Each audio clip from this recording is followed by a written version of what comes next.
বিসমিল্লাহির রহমানির রহিম। সম্মানিত হাজী সাহেবান ও সম্মানিত শ্রোতাদেরকে আন্তরিক মোবারকবাদ জানিয়ে শুরু করছি হজযাত্রীদের জন্য বিশেষ অনুষ্ঠান। আজ আমাদের আলোচনার বিষয় হচ্ছে তামাত্তু হজ আদায়ের নিয়ম। এ বিষয়ে আলোচনার জন্য উপস্থিত আছেন প্রখ্যাত দুজন আলেমে দ্বীন, মাওলানা আব্দুল কাদির তাওহিদ।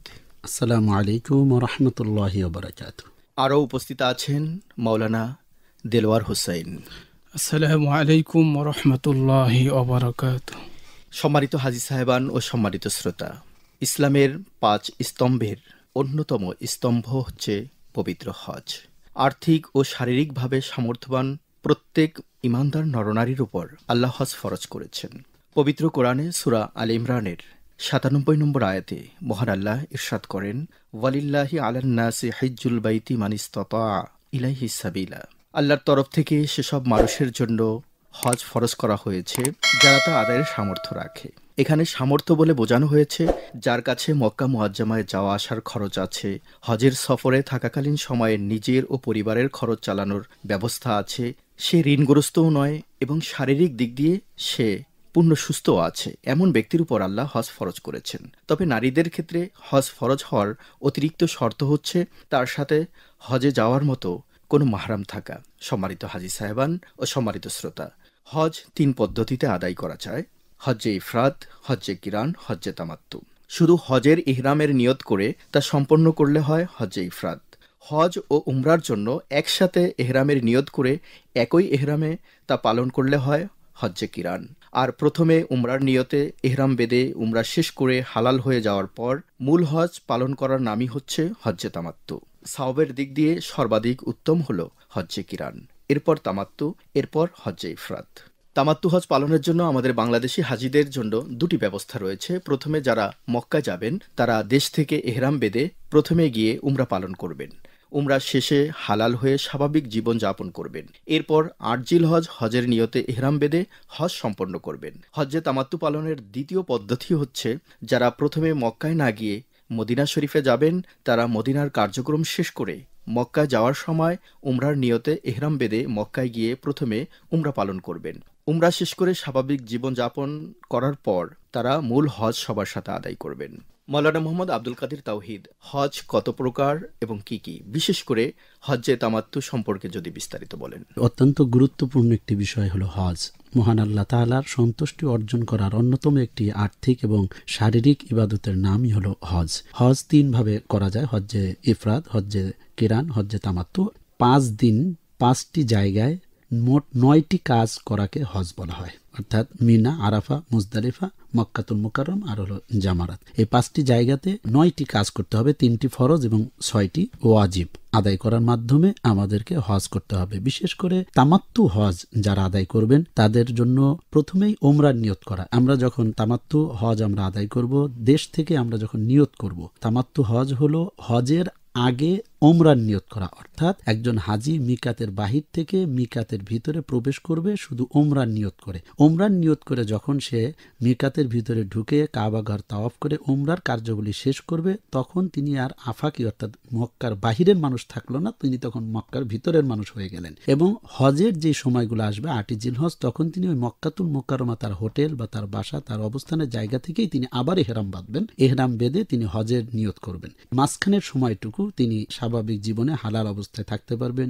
হজ্জে তামাত্তু এবং অন্যান্য যে হজগুলো রয়েছে তার মধ্যে কিছু পার্থক্য রয়েছে। যেমন হজ্জে কিরানের মধ্যে কোরবানি রয়েছে। হজ্জে কিরানটা হলো ওমরা এবং হজ দুইটা এক এহরামে করতে হবে, মাঝখানে হালাল হতে পারবেন না এবং তাকে কোরবানি করতে হবে। আর ইফরাদ হজ হলো শুধুমাত্র তিনি মিকাতের বাহির থেকে যখন ভিতরে ঢুকবেন তখন তাকে হজেরই নিয়ত করতে হবে, অন্য কোনো কিছু নিয়ত নাই। তার আগে কোনো উমরাও করতে পারবেন না। তিনি হজের আগে শুধু তাওয়াফে কুদুম করবেন, অর্থাৎ মক্কাতুল মুকাররমা গিয়ে কাবাগরকে 7 চক্কর দিয়ে একটা তাওয়াফ করবেন। তাওয়াফ করে তিনি অবস্থান করবেন, ইবাদত বন্দি করবেন। 10ই জিলহজ তিনি মাথা মুন্ডন করবেন শয়তানকে পাথর মারার পর। এই হলো হজ্জে ইফরাদ। তামাত্তু হজ যিনি করবেন তার যে নিয়মগুলো রয়েছে, বিশেষ করে বাংলাদেশ থেকে যখন তিনি এয়ারপোর্টের দিকে যাবেন তখন তিনি প্রথমেই সেলাইবিহীন 2টি কাপড় পরে এহরাম বাঁধবেন, নারীরা তাদের স্বাভাবিক কাপড়, এবং এহরাম বাঁধার জন্য তিনি 2 রাকাত নামাজ পড়বেন। পরে তিনি প্রথমে নিয়ত করবেন। এই নিয়তের জায়গায় কিন্তু গুরুত্বপূর্ণ বিষয় রয়েছে যে যারা যারা তামাত্তু হজের নিয়ত করবেন তাকে নিয়ত করতে হবে আল্লাহুম্মা ইন্নী উরিদুল উমরাতা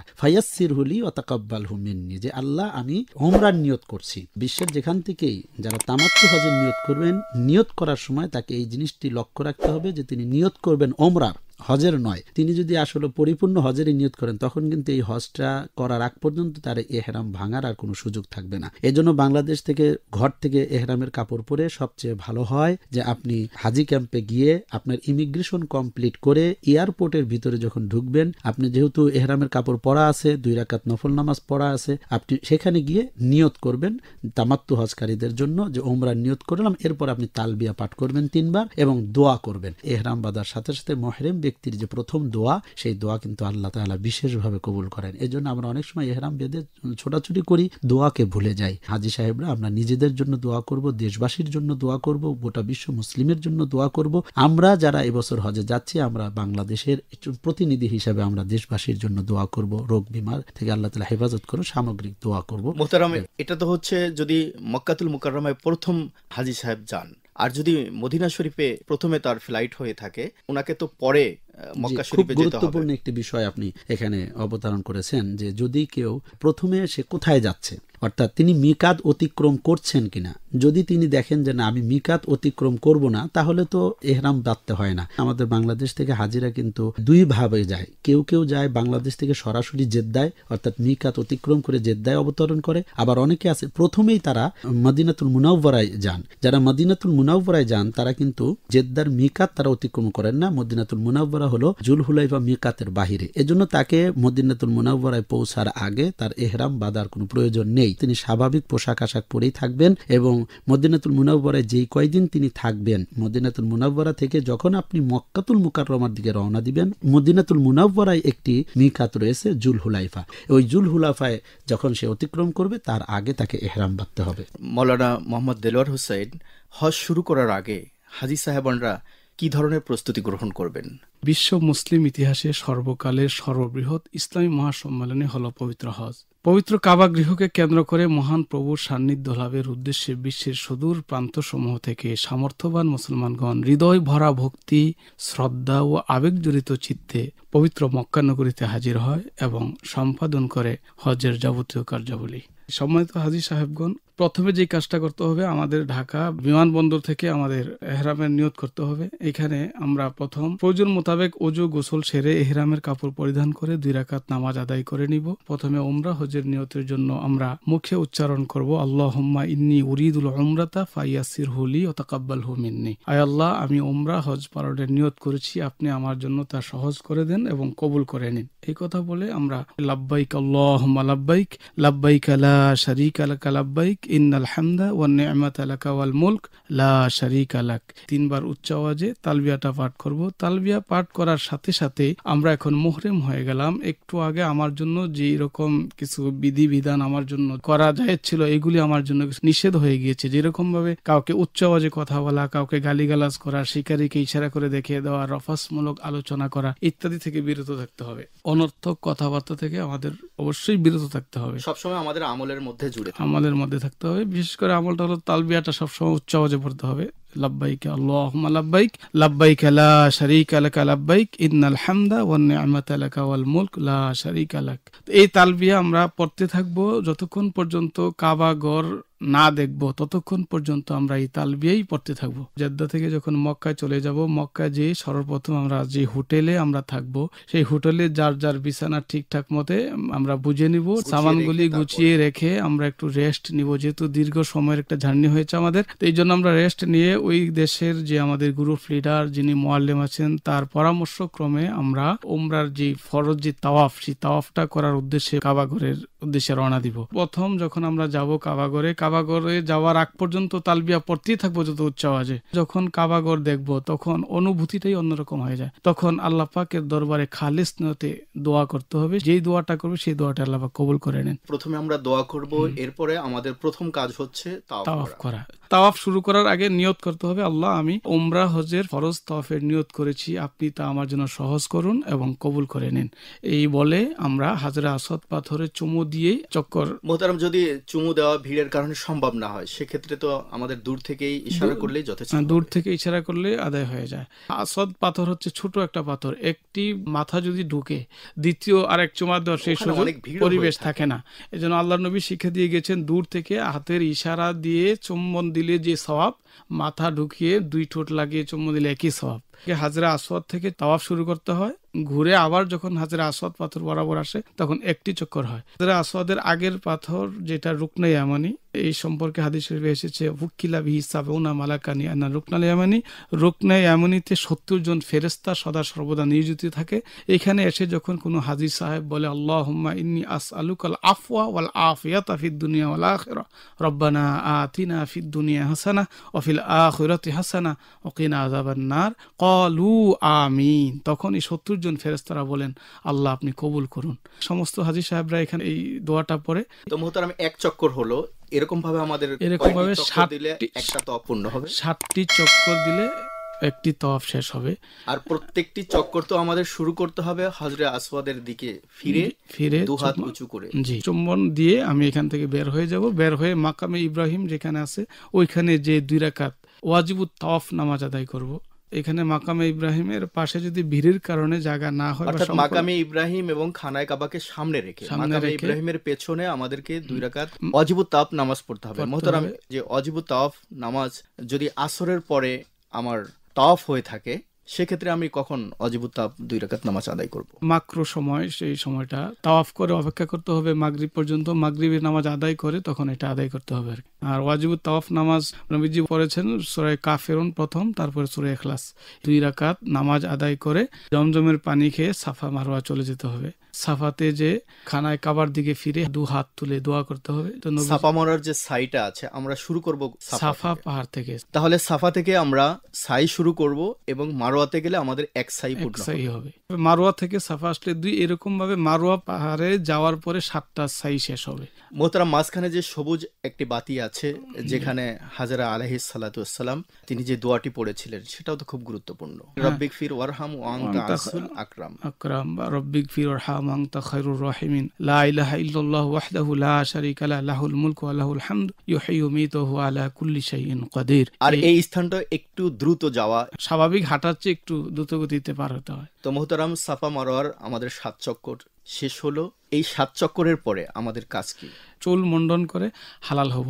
তাহলে আমাদের তামাত্তু হজ পালনের যে নিয়ম পদ্ধতি ছিল, যে প্রথমে উমরা করা, এভাবে আমাদের কাজগুলো সম্পন্ন করলেই আমাদের উমরাটা পরিপূর্ণ হয়ে যাবে, শেষ হয়ে যাবে। জি, এরপর আমরা স্বাভাবিক জীবনে ফিরে যাব। জি, বিশেষ করে যে বাড়িতে আমরা ছিলাম সেই বাড়ির ঠিকানাটা সুন্দরভাবে আমাদের আয়ত্তে আনতে হবে, যে আমি সাথী হারিয়ে ফেললেও যাতে আমার বাকি কাজগুলি সম্পাদন করে আমি আবার সহি সালামতে বাড়িতে যেয়ে বসতে পারি। মাওলানা মোহাম্মদ আব্দুল কাদির তাওহিদ, মেয়েদের এহরাম বাঁধার ক্ষেত্রে কোনো ব্যতিক্রম বিষয় আছে কি? মেয়েদের এহরাম বাঁধবে, তারা 2 রাকাত নামাজ পড়বে এবং নিয়ত করবে, পাশাপাশি তারা তালবিয়া পাঠ করবে। কিন্তু নারীরা তালবিয়া পড়বে নিম্ন আওয়াজে, নিজে যাতে শুনতে পায়। এই একটি পার্থক্য রয়েছে। আরেকটি বিষয় হচ্ছে যে নারীরা যখন এহরাম বাঁধবে, এহরাম বাঁধার পরে তাদের চেহারাটা উন্মুক্ত রাখতে হবে, অর্থাৎ তাদের কপাল, এই যে ফেস, এই ফেসটা উন্মুক্ত রাখতে হবে। এখন দেখা যায় যে পর্দার একটি বিষয় রয়েছে, পর্দাটা কিভাবে মেনটেন করবে, এই জন্য নারীরা সাধারণত একটি ক্যাপ পাওয়া যায়, আমাদের দেশে কিনতে পাওয়া যায়। ক্যাপের যে সামনে বর্ধিত অংশ, ওই বর্ধিত ক্যাপের বর্ধিত অংশের উপর দিয়ে যদি একটি কালো কাপড় সামনে ঝুলিয়ে দেওয়া যায়, তাহলে তার ওই কাপড়টা যাতে তার চেহারা স্পর্শ না করে, চেহারা স্পর্শ করবে না, কাপড়টা একটু দূরে থাকবে, এতে করে তার রাস্তা দেখতেও যেমন সহজ হবে, কোনো সমস্যা হবে না, এবং পর্দাটাও মেনটেন হবে। আরেকটি বিষয় হচ্ছে হাত মোজা এবং পা মোজা। এহরামরত অবস্থায় নারীদের জন্য এটা অনেকেই বলেছেন যে হাত মোজা পা মোজা রাখা যাবে না, কিন্তু অনেকেই বলেছেন যে না, রাখলে কোনো সমস্যা নেই, হাত মোজা এবং পা মোজা নারীরা রাখতে পারবে। আরেকটি বিষয় হচ্ছে স্বর্ণের অলঙ্কারাদি, এটা নারীদের জন্য যদি আংটি বা স্বর্ণের অলঙ্কারাদি এগুলো ব্যবহার না করাটাই উত্তম। স্বাভাবিকভাবে থাকবেন, যদি কেউ করেন তাহলে সেই ক্ষেত্রে সমস্যা নেই। কিন্তু এইভাবে নারীরা এহরাম বাঁধবে এবং বাদবাকি যে কাজগুলো আছে পুরুষের মতোই সবগুলো কাজ করবে। আর একটি বিষয় লক্ষণীয়, সাই করার পর অনেক সময় চুল কাটে হালাল হয়। অনেক সময় দেখা যায় যে স্বামী তার তার স্ত্রীর চুল কেটে দিচ্ছে, অথচ তিনি নিজে আগে হালাল হননি, এজন্য এখনো তিনি মুহররম রয়েছেন। এজন্য এই বিষয়টি করা যাবে না। মনে রাখতে হবে হাজী সাহেবগণ, নিজে হালাল হওয়ার আগে কোনো কিছু কাটা বা অন্যের কোনো কিছু, এই বিষয়গুলো চুল কাটা অথবা অন্য বিষয়গুলো কাটাকাটি করা, এগুলো কিন্তু দমের পর্যায়ে নিয়ে যায়। এজন্য অবশ্যই নিজে হালাল হওয়ার আগে আরেকজনের চুল কাটতে যাওয়া যাবে না, তাহলে কিন্তু দম ওয়াজিব হয়ে যাবে। কোনো সময় যদি তাওয়াফে বা সাইতে যদি প্রবলেম হয়, কোনো সমস্যা হয় যে হারিয়ে যাচ্ছে বা কিছু আসে বিষয়, প্রথমেই আপনি 4 চক্কর, অর্থাৎ তাওয়াফ করার সময়ও 4টি চক্কর আপনি আগে দিয়ে নেবেন।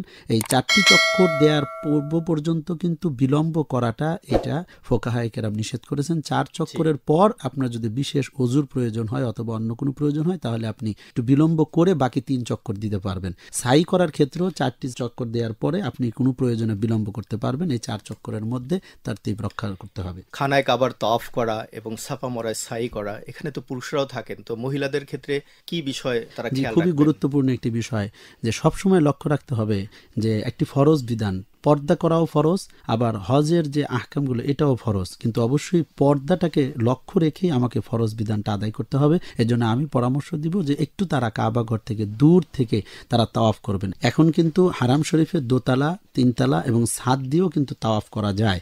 এজন্য ওই সময় একটু ফাঁকা জায়গা দিয়ে দূরে দিয়ে তারা তাওয়াফ করবেন, বিশেষ করে নারীরা, যাতে করে পর্দার খেলাপ না হয়। আরেকটি বিষয় হলো যে হাজরে আসওয়াদ বরাবর এসে 2 হাত উঁচু করে ইশারা করে চুমু খেয়ে তাওয়াফ শুরু করবে।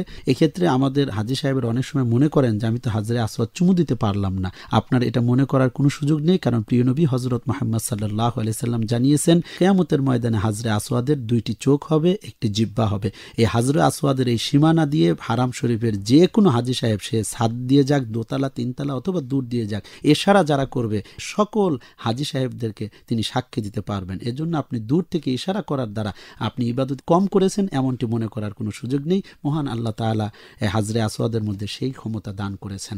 সম্মানিত হাজী সাহেবান, সম্মানিত শ্রোতা, হজ্জে তামাত্তু পালনের নিয়ম আমরা জানলাম যে প্রথমেই আমাদেরকে উমরার নিয়ত করে উমরা শেষ করতে হবে। এরপর স্বাভাবিক জীবনযাপন শেষে আমাদেরকে বড় হজ সবার সাথে একসাথে আদায় করতে হবে।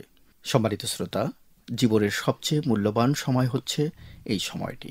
নিজেকে পবিত্র করার ও আল্লাহ সুবহানাহু ওয়া তাআলার নৈকট্য লাভের এর চেয়ে উপযুক্ত সময় আর খুবই কম মিলবে। তাই হজের সফরে অযথা অবহেলা সময় না কাটিয়ে বেশি বেশি আল্লাহর ইবাদত বন্দেগী করতে হবে। খানায় কাবায় ও মসজিদে নববীতে জামাতের সাথে 5 ওয়াক্ত নামাজ আদায় করতে হবে। যখনই সময় পাওয়া যায় কাবা ঘরের তাওয়াফ করতে হবে। হজের আগে পরে বেশি বেশি উমরা আদায়ের চেষ্টা করতে হবে। সবার সার্বিক কল্যাণ ও সুস্থতা কামনা করে আজকের মতো শেষ করছি। আসসালামু আলাইকুম ওয়া রাহমাতুল্লাহি ওয়া বারাকাতুহু।